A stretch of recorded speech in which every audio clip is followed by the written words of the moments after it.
Etymologically speaking, iniquity means twisted and distorted. It is, in fact, anything that turns away from God's straight and perfect path. The origin of iniquity was found in the fall of Lucifer, and it happened in the moment that this archangel, full of beauty and perfection, allowed a thought that was out of line with God and started to believe in something different and opposite to divine justice. So I want for you to think that there's two substances. In one side, we have faith, which is the substance of what is believed. It is the power that activates the invisible word of the heavens. And then we have another substance, which is produced by iniquity and originates evil. And what is evil? Well, evil is a diabolic seed, which is where all wickedness originates. This seed is transmitted to man at birth by impregnating his heart with thoughts and intentions opposed to the righteousness, the true, and the love, and everything that God is. Iniquity is the sum of all twisted thoughts, or the total of all that is evil in mankind.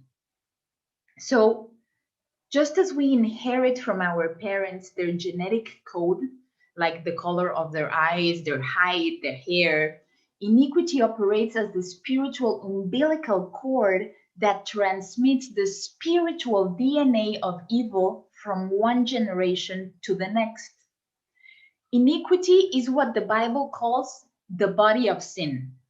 And it is very important that we understand that this body of sin originates in the spirit, and it invades the soul and the body like a mud that soils everything that it touches. Iniquity is intrinsically tied to the spiritual world of darkness. And it is there that the devil binds us with all the curses from our ancestors. So it's in this place that there's legal basis of sickness are rooted and transmitted from our parents to their children.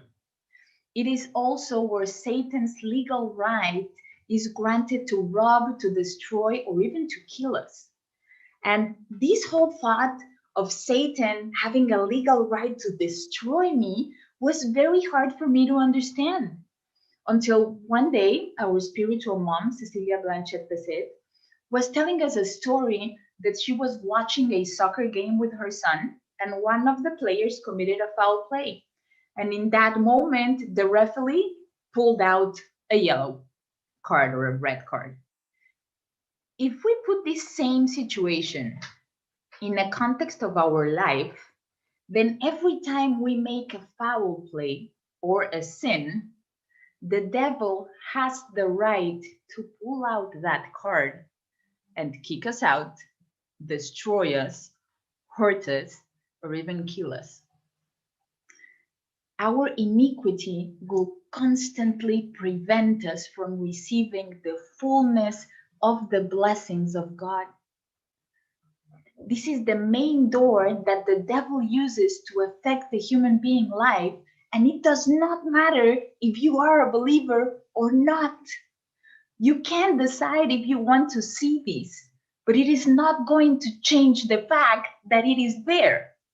And it is through iniquity that the evil one permeates a man's heart in order to inflict all kinds of perverse and sinful desires, and this is called lust. The inheritance of evil has been transmitted and is going to corrupt the soul so that it will desire to do wrong. It becomes this irresistible force compelling good people to commit abominable sins. This is why, for example, this is just an example, songs of alcoholics, after reaching a certain age, they have an uncontrollable desire to start drinking, or without any apparent reason, they begin to develop sinful inclinations. The reason for this is that iniquity has not been uprooted. In James 1, verses 14 and 15, it says, "But every man is tempted when he is drawn away of his own lust and enticed. Then, when lust has conceived, it bringeth forth sin, and sin, when it's finished, bringeth forth death." This is the King James Version. Now, let's go to the New King James Version so we really understand this lust concept. And it says, "But each one is tempted when he is drawn away by his own desires and enticed. Then, when desire has conceived, it gives birth to sin, and sin, when it is full grown, brings forth death." So it is key that we understand that it is our lust, our desire that is constantly attracting us to sin, and the sin brings forth death. But guess what? Not only the devil is going to interfere in a man's life through iniquity, but this is where God will constantly manifest his judgments. Iniquity opposes divine justice by being a twisted form of it. Therefore, a constant friction with God's righteousness is going to occur.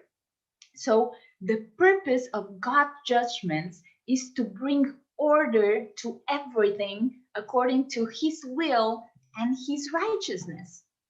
So, whenever a path in a person's life is twisted, judgment is going to come in a continuous divine action through trials or tribulations or deserts, so the person can get in line with his divine order. If we go to Exodus 20, verse 5, it says, this is the Lord speaking, and it says, "For I, the Lord your God, am a jealous God, visiting the iniquity of the fathers upon the children to the third and fourth generations of those who hate me." And as you can see here, the Lord is not talking to the unbeliever. The Lord is talking to his own people.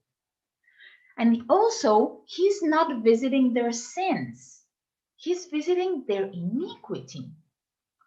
Something we really need to understand is that sin is just the fruit of the iniquity. It is this superficial, visible part of something that is deeply rooted in the human being.